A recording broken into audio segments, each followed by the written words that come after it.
Selamat datang di Polipis, politik tipis-tipis tapi kritis. Podcast yang akan bahas politik dengan cara yang santai biar kamu melek dengan fenomena politik saat ini. Kenalin aku Mita dan hari ini aku kedatangan dua narasumber yang luar biasa yakni Pak Radit dan Pak Jok. Say hi dulu apa? Hai. Jadi Pak Radit ini adalah seorang analis komunikasi politik, terus Bapak Jos ini adalah analis wacana media dan komunikasi politik. Boleh say hi dulu sama teman-teman di rumah. Gimana kabarnya hari ini Bapak Radit? Baik. Oke, Mbak Jos. Puji Tuhan baik kami. Oke, kesibukan belakangan ini? Ya, lagi sok sibuk lah. Lagi so sibuk kalau Mbak Jos. Kebetulan lagi nggak ada kesibukan kami. Nggak ada kesibukan. Ya. Makanya hadir di Polipis hari Betul ini ya. sekali, Betul Kak. sekali. Oke, jadi kita langsung aja. Hari ini kita akan bahas salah satu fenomena politik yang lagi hype banget. Kayaknya kalau kita bahas politik sekarang itu, entah kenapa saya sadar kalau politik kita cenderung mengarah ke arah media nih Pak. Karena kita sering lihat kalau rasanya banyak sekali artis di dunia figur itu masuk ke dunia politik atau artis masuk politik. Nah, sebenarnya ini fenomena yang menarik juga untuk dibahas karena setelah kita kulik lebih dalam lagi, itu berpengaruh banyak lah sama lanskap politik. Mungkin kita langsung mulai dari dasarnya dulu. Pak Radit, akan nanya sama Pak Radit dulu ya. Oke. Kira-kira fenomena ini tuh dari mana sih asalnya atau bagaimana sih awal mulanya, Pak? Oke, sebenarnya fenomena ini udah ada dari lama ya, bukan baru-baru aja. Fenomena ini udah ada dari sejak abad awal ke-20, di mana banyak sekali kalangan-kalangan public figure yang memang berkecimpung dalam dunia politik, entah menjadi aktivis ataupun dalam politik formal. Contohnya saja bisa kita lihat oleh dari Charlie Chaplin. Dia punya salah satu film yaitu The Great Dictator, di mana The Great Dictator ini sendiri adalah salah satu film yang mengkritisi politik pada saat itu yang memang cukup keras. Dan jika kita lihat juga, kalau misalnya pada konteks di Indonesia itu, banyak sekali yang public figure masuk ke dalam dunia politik juga, entah itu untuk tujuannya masing-masing ataupun memang memiliki tujuan tertentu lainnya. Dan jika kita lihat dari Universitas Pajajaran sendiri, dia sudah melakukan riset di mana terdapat 82 public figure yang tercantum ke dalam pemilu tahun 2024 lalu. Oh, berarti lumayan banyak juga ya Iya. artinya ya. Tapi ini artinya mereka itu masuk ke politik itu bukan iseng berarti ya Pak ya, memang sudah disistemkan atau distrukturkan gitu berarti. Oke, kalau misalnya kalau misalnya berbicara soal fenomena ini tuh faktornya apa aja? Kenapa mereka memilih untuk masuk politik kira-kira? Biasanya kalau memang seperti zaman sekarang itu sudah pasti karena adanya, kalau di ilmu politik sendiri atau komunikasi politik sendiri ada yang namanya teori name recognition, di mana name recognition ini sendiri adalah teori yang para public figure ini sudah dikenal terlebih dulu oleh masyarakat, sehingga jika dia masuk ke dunia politik itu lebih gampang dikenal oleh masyarakat tanpa perlu untuk memperkenalkan lebih lanjut seperti para politikus non public figure. Oke, karena memang mereka sudah punya wajah lah ya, Iya, dengan udah punya wajah. kayak tadi dibilang name recognition, bener banget sih, setuju banget. Kalau menurut Bapak Jas, melihat fenomena ini bagaimana Pak? Oke, kalau menurut saya ya Kak Mila dan Bang Radit, sebenarnya artis ini kenapa mereka terjun ke dunia politik? Karena sebenarnya dia udah dapat panggungnya dari dia menjadi artis, dia udah dapat ketenaran, dia udah tahu bagaimana berkomunikasi di ruang politik, dia udah tahu berkomunikasi di depan ruang massa, bagaimana menampilkan wajah. Jadi itu merupakan sebuah privilege khusus tentunya untuk mereka dapat memberi pengaruh kepada masyarakat. Dan juga tapi itu tidak bisa kita buat menjadi tolak ukur kalau misalkan dengan dia seseorang artis, dia itu udah 100% bakal diterima di bagian legislatif. Mungkin dari saya sekian Kak Mita. Oke, berarti memang privilege lah ya. Jadi dia Iya. udah punya nama, begitu masuk politik, gampang nih karena udah punya nama juga ya Karena Pak ya. dikenal. Karena udah Iya, dikenal, betul benar. banget. Oke, tapi kalau misalnya kita lihat, kita perlu adil juga nih Pak. Mungkin nggak semua artis masuk politik emang karena pengen taruh nama aja gitu istilahnya ya. Mungkin kalau misalnya saya mau tanya balik lagi nih sama Pak Radit, kira-kira apa sih motivasinya mereka selain mencari nama ini masuk ke dunia politik? Kalau motivasi mungkin kita bisa lihat dari mereka pribadi sendiri, dan bahwasanya orang-orang yang memang masuk ke dalam dunia ini ada 4 faktor utama. Yang pertama itu adalah keinginan untuk berkontribusi terhadap masyarakat, terus juga ada yang namanya itu tentang pengembangan, lebih tepatnya pengembangan tentang kompetensi diri, terus juga ada strategi partai politik yang mungkin memang ada main dengan politik mereka, dan yang terakhir sudah pasti tentang modal efisien atau modal finansial. Di mana modal finansial ini sendiri karena memang artis atau public figure sudah lebih tenar lebih dulu, jadi mereka itu memiliki modal yang cukup untuk melakukan kampanye-kampanye kepada masyarakat. Oke, kalau dari Bapak Jos, kira-kira ada motivasi? Oke, kalau dari saya mungkin tambahan sedikit. Ini merupakan fenomena yang sedikit janggal ya Kak Mita. Karena kita berpikir secara logika, kenapa para artis ini mau untuk terjun ke dalam dunia politik. Sedangkan menurut data juga dari setiap pemilihan umum dilaksanakan di Indonesia, itu jumlah artis yang mendaftar menjadi calon legislatif itu jumlahnya tidak main-main Kak Mita. Bahkan sampai 100 orang walaupun tidak semuanya lolos ke bagian legislatif.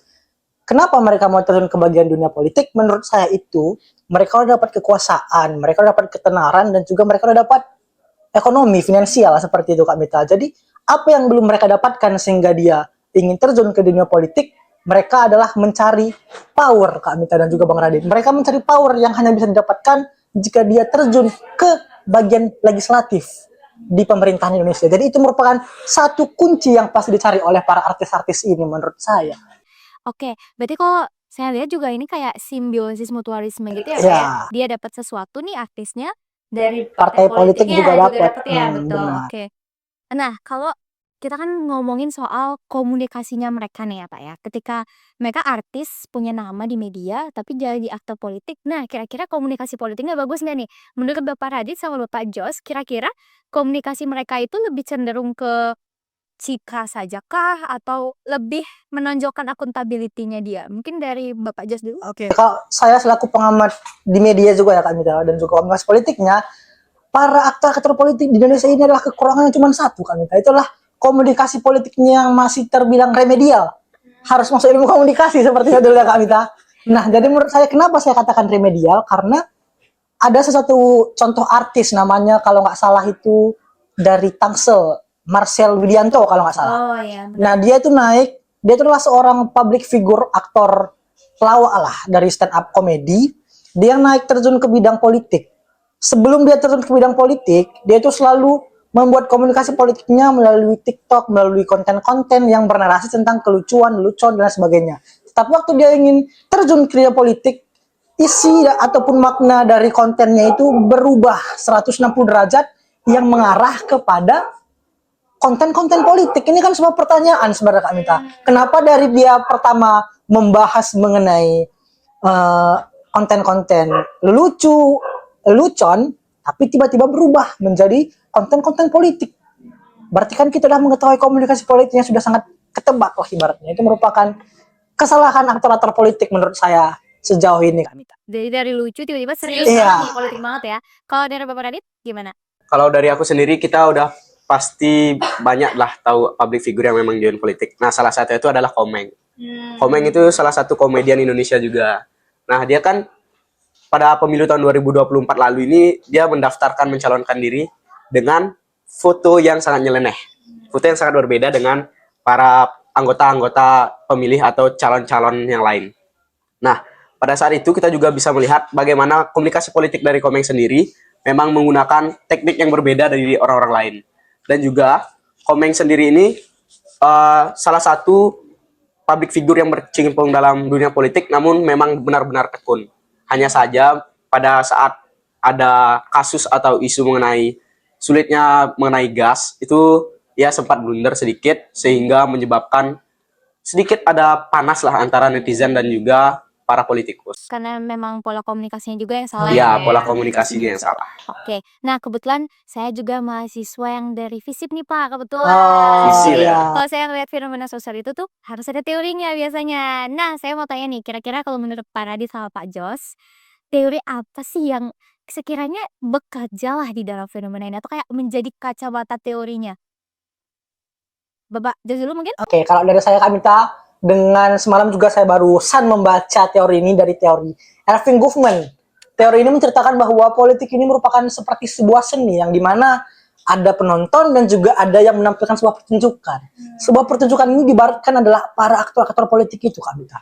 Dan para penonton itu adalah kita, masyarakat biasa, awam, audiens itu adalah kita digambarkan. Jadi pada teori politik ini menceritakan bahwa bagaimana sang aktor-aktor politik ini dapat menampilkan sebuah penampilan yang bisa diterima baik oleh audiens.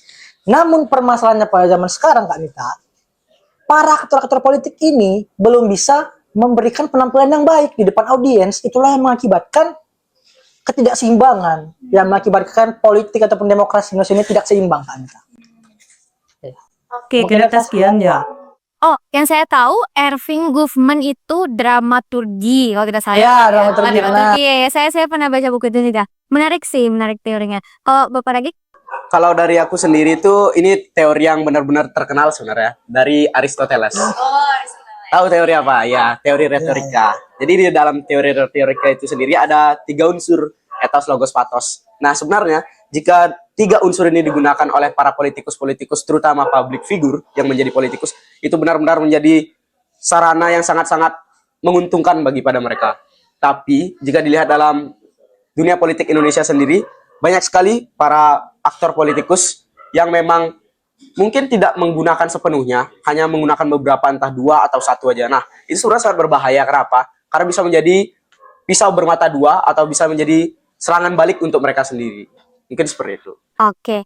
Nah, udah bahas yang teori-teori ini. Mungkin kita langsung praktikal aja karena tadi juga Pak Jo sempat mention Marcel Widianto, Ya. Pak Radit Komeng ini. Nah, Komeng. sekarang mungkin saya mau lihat salah satu fenomena waktu demonstrasi kemarin. Itu kan salah satu peristiwa yang jadi evaluasi besar-besaran juga ya karena semua aktor politik gitu dari menteri, pejabat semua tuh rasanya menjadi dilihat banget sih Ya. sama publik, menarik atensi publik banget. Nah, dari peristiwa itu ada nggak sih yang komunikasi politik yang menarik perhatian Bapak nih? Kira-kira dari Pak Radit siapa? Kalau dari aku udah pasti yang menarik baru-baru ini ada Uya Kuya. Oh ya, aku Uya Kuya lebih tepatnya. Karena apa? Karena pada saat itu kan lagi panas-panasnya demonstrasi, di mana Uya Kuya malah membuat video tentang gaji 3 juta. Tahu kan gaji 3 juta itu Ya, ya, Pak. sambil joget-joget. Nah, itu sebenarnya hal yang salah karena apa? Jika dilihat oleh masyarakat itu sudah pasti masyarakat akan panas melihat video itu. Dan benar saja masyarakat malah marah hingga terjadi yang namanya penjarahan. Hal itulah yang menyebabkan banyak sekali kesalahan-kesalahan dari Uya Kuya itu terbongkar jadinya. Apalagi waktu video tentang joget-jogetnya di ruang rapat. Ya. Yang walaupun konteksnya bukan mengenai gaji, tapi itu menurut saya tetapnya tidak etis karena itu di ruang rapat. Oke. Kalau dari Bapak Jas, kira-kira? Aduh, kalau saya sebenarnya banyak Amita dan Bang Radit, cuman saya mungkin hanya beberapa aja ya. Yang pertama ini adalah yang waktu aksi demonstrasi kemarin ada Eko Patrio. Dia adalah salah satu kader Partai Amanat Nasional Amita dan Bang Radit. Jadi dia juga kasusnya 11-12 sebenarnya sama Uya Kuya dengan kasus joget-joget juga.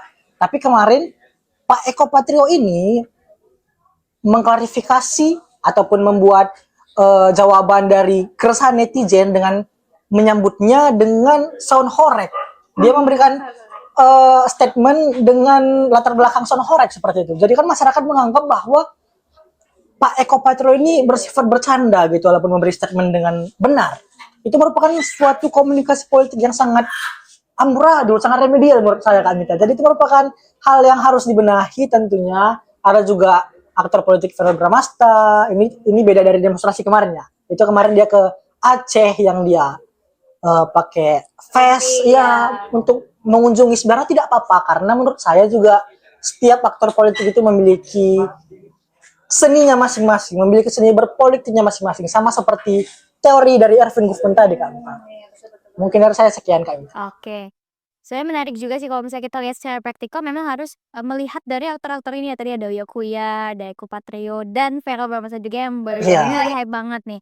Nah itu kan otomatis ada hal yang bisa kita lihat, oh komunikasi politiknya harus diperbaiki nih. Nah saya mau minta pesan juga mungkin Pak Radit, Bapak Jos sebagai seorang analis komunikasi politik juga bisa memberikan saran nih untuk teman-teman di rumah atau mungkin ada aktor politik yang lagi nonton. Gimana sih seharusnya pola komunikasi politik yang baik itu seperti apa, Pak? Boleh silahkan, saya Pak Radit dulu. Kalau dari aku sendiri sih sudah pasti yang pertama seperti tadi mengenai retorika harus dibenahi dulu.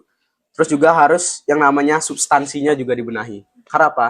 Jika hanya mengedepankan citra, maka akan terjadi yang namanya perpecahan belah antar dua pihak. substansinya harus dibenahi dulu karena kan mereka mewakili rakyat ya, bukan mewakili diri sendiri. Jadi setidaknya apa yang rakyat mau itu yang kita laksanakan. Seperti itu. Oke. Kalau dari Pak Jas? Kalau dari aku pesan-pesan untuk para aktor politik ya mungkin untuk teman-teman yang udah berkecimpung di dunia politik, aku ingin mengatakan bahwa udahlah, ayo kita ubah komunikasi politik kita. Kita memang kotor seperti itu Kak Minta ya. Kita memang kotor, tapi di tengah kekotoran itu kita harus bagaimana mencari cara. Karena para aktor politik ini dikenal dengan kekotorannya, dengan kebusukannya. Kita udah dikenal sebenarnya sebagai aktor politik, seperti itu sifat kita. Jadi bagaimana cara kita bisa mengatasi masalah tersebut? Contohnya dengan komunikasi politik. Hanya itulah yang bisa mendasari permasalahan yang dihadapi oleh para aktor-aktor politik di Indonesia. Dengan komunikasi politik yang baik, maka seluruh seperti transparansi, maka masyarakat akan memberikan kepercayaan kepada para aktor politik. Terima kasih. Wow, bagus sekali. Saya suka banget pembahasan hari ini tuh berdaging banget, bener-bener teori ada nih, terus kita langsung melihat secara praktikal juga. Jadi bagus sekali. Jadi memang betul sekali kalau berbicara komunikasi politik sebenarnya nggak harus aktor ya. Mungkin kita juga nih harus kalau berbicara itu lihat substansinya ya Pak ya, betul. Seperti tadi dramaturgi juga, jangan kebanyakan branding citra di depan, substansinya itu yang utama. Oke, mungkin itu aja pembahasan pelipis hari ini. Tipis tapi kritis. Suka banget pembahasan hari ini, berdaging banget. Terima kasih Bapak Radit dan Bapak Jos karena sudah hadir menjadi narasumber luar biasa sekali hari ini. Mungkin segitu aja segmen pelipis hari ini. Semoga teman-teman di rumah suka dan berpikir kritis juga dari materi yang kita pelajari hari ini. Terima kasih teman-teman. Bye-bye.